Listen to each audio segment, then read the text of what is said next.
3 second में 9 kilometre की दूरी तय करने वाली मिसाइल, जिसे देख पाने से पहले दुश्मन खत्म हो जाता है।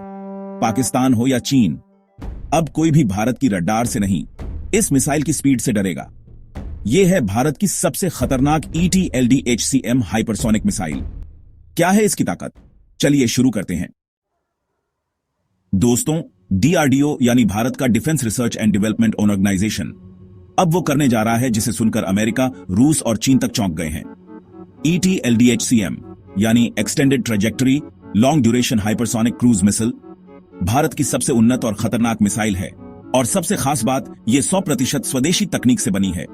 इसकी स्पीड इतनी तेज है कि यह मैक 8 की रफ्तार से उड़ती है, मतलब 11,000 किलोमीटर प्रति घंटा, यानी 1 सेकंड में करीब 3 किलोमीटर। सोचिए, दुश्मन को पता भी नहीं चलेगा और हमला हो जाएगा। अब बात करते हैं इसकी मारक क्षमता की। तो दोस्तों, ET-LDHCM की रेंज है 1500 किलोमीटर से भी ज्यादा, यानी पाकिस्तान के किसी भी कोने में छिपे टेरर बेस हों या चीन के अंदरूनी सैन्य ठिकाने, सब इसका निशाना बन सकते हैं। यह मिसाइल इतनी तेज है कि कोई भी रडार इसे समय पर ट्रैक नहीं कर सकता। और इंटरसेप्ट करने की तो सोचिए भी मत, नामुमकिन है। एक बार लॉन्च हो गई तो दुश्मन के पास बस एक चॉइस बचती है, विनाश। ET-LDHCM में लगा है स्क्रैमजेट इंजन। यह हवा से ऑक्सीजन लेता है और मिसाइल को लंबे समय तक हाइपरसोनिक स्पीड पर उड़ाता है। ये लो एल्टीट्यूड पर उड़ती है, ये दिशा बदल सकती है, यानी मैन्यूवरेबल है। इसमें है 2000 डिग्री सेल्सियस तक झेलने वाला मटेरियल और इसकी बॉडी में है ऑक्सीडेशन रोधी कोटिंग। धूप, पानी या किसी भी मौसम का इस पर असर नहीं होता। अब बात पेलोड की करें तो इसमें 1000 से 2000 किलोग्राम तक का परमाणु या पारंपरिक हथियार फिट किया जा सकता है, यानी ये टैक्टिकल भी है और स्ट्रैटेजिक भी। भारत अब उन गिने चुने देशों में शामिल हो गया है जिनके पास असली हाइपरसोनिक तकनीक है। अमेरिका, रूस, चीन और अब भारत। ये मिसाइल रॉ और भारतीय सेना को दुश्मन के अंदर तक सर्जिकल स्ट्राइक करने की शक्ति देती है, वो भी हाइपरसोनिक स्पीड पर। DRDO ने इसे हैदराबाद के APJ Abdul Kalam missile complex में तैयार किया है और इसके साथ जुड़े हैं भारत के कई प्राइवेट पार्टनर्स, जिससे MSME सेक्टर और हजारों नौकरियों को भी नई उड़ान मिली है।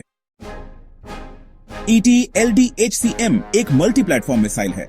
इसे हवा, जमीन और समुद्र, इन तीनों जगहों से लॉन्च किया जा सकता है। लैंड अटैक मिशन में यह दुश्मन के रडार, बंकर और बेस को बस कुछ ही सेकंडों में तबाह कर सकती है। एंटीशिप मिशन में एयरक्राफ्ट कैरियर और डिस्ट्रॉयर जैसे बड़े टारगेट्स इसके सामने कुछ भी नहीं है। और स्ट्रैटेजिक मिशन की बात करें तो अगर जरूरत पड़ी तो यह दुश्मन की परमाणु क्षमता को भी चुपचाप खत्म कर सकती है। क्या आप जानते हैं कि इस हाइपरसोनिक तकनीक से सिर्फ सेना ही नहीं, बल्कि भारत का स्पेस प्रोग्राम और आपदा प्रबंधन सिस्टम भी मजबूत होगा। सैटेलाइट लॉन्चिंग, हाइपरफास्ट एरियल ट्रांसपोर्ट और तूफानों या भूकंप के बाद तेज राहत पहुंचाने में भी यह तकनीक सच में गेम चेंजर साबित हो सकती है। तो दोस्तों, अब सवाल यह नहीं है कि अगर पाकिस्तान या चीन ने हमला किया तो क्या होगा। अब असली सवाल यह है, हम कितना वक्त लेंगे जवाब देने में। भारत के पास अब वो ताकत है जो बोलती कम है और उड़कर सीधा दुश्मन को मिटा देती है। अगर आपको इस खबर ने गर्व और जोश से भर दिया है तो इस वीडियो को लाइक जरूर कीजिए, अपने दोस्तों और परिवार में शेयर करिए और चैनल को सब्सक्राइब करके बेल आइकन पर ऑल जरूर क्लिक करें, ताकि देशभक्ति और टेक्नोलॉजी से भरे ऐसे ही वीडियो आपको मिलते रहें।